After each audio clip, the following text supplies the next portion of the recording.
There is an impassioned request tonight for the public release of a report by Advocate Dumisa Ntsebeza into the NPA's approach on prosecuting cases emanating from the Truth and Reconciliation Commission.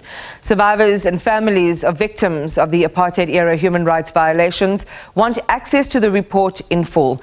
Foundation for Human Rights Executive Director Dr. Zaid Kimmie joins us now to discuss. Welcome, Dr. Kimmie, and thank you very much for being on the program. Those affected believe that their right to truth, justice and reparations has been brutally compromised. Tell us more about that. Well, the subject matter of the Advocate Ntsebeza's report is an investigation into the reforms that were adopted by the NPA from 2021 onwards, aimed at resolving the non-prosecution of the TRC cases. So the families are asking that that report be released so that they can understand what measures have been taken to prosecute these cases, what reforms have been implemented, and what further recommendations Advocate Ntsebeza and his team were making with respect to future prosecutions and future reforms of the NPA. He was not asked specifically to look into the political interference that affected the prosecutions of these cases over many years. He may have come across some information which may be of use to the NPA, but that wasn't his primary responsibility. The question that he was faced with was, what is being done in the last couple of years? How effective has that been? And what more could be done?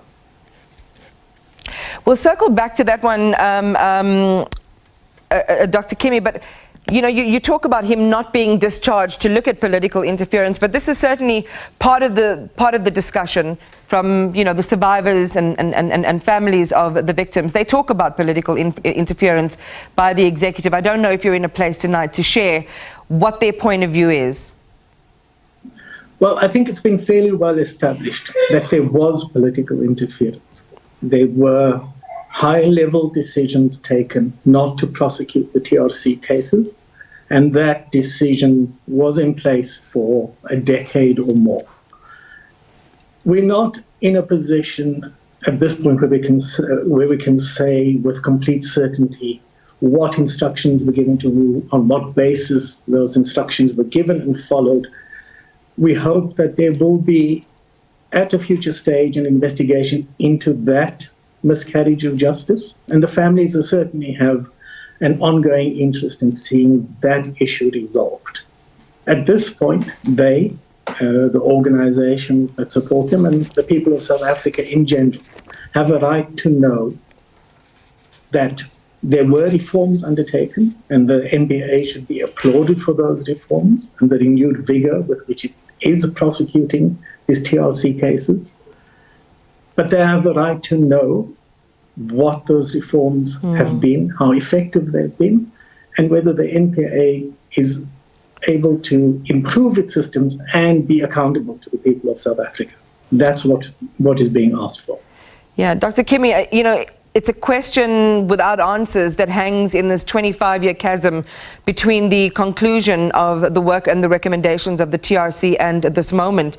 It is a point of continued pain and trauma, as we've heard from, the testimonies of these families. And there are just so many. One of the latest, Mohammed Haron, the family asking, for closure on that particular matter. Lindeen Page, a colleague of ours, Lukanya Qalata, and his family. There's so many families in this country that go to bed tonight and have gone to bed ever since the disappearance or murders of their loved ones without answers.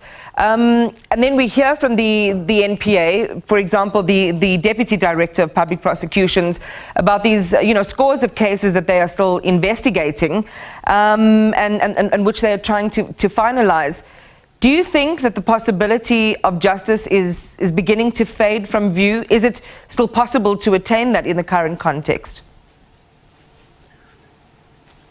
I think there are still opportunities. However, in many cases, to be clear, that opportunity is past. You mentioned the Craddock 4 case, for example.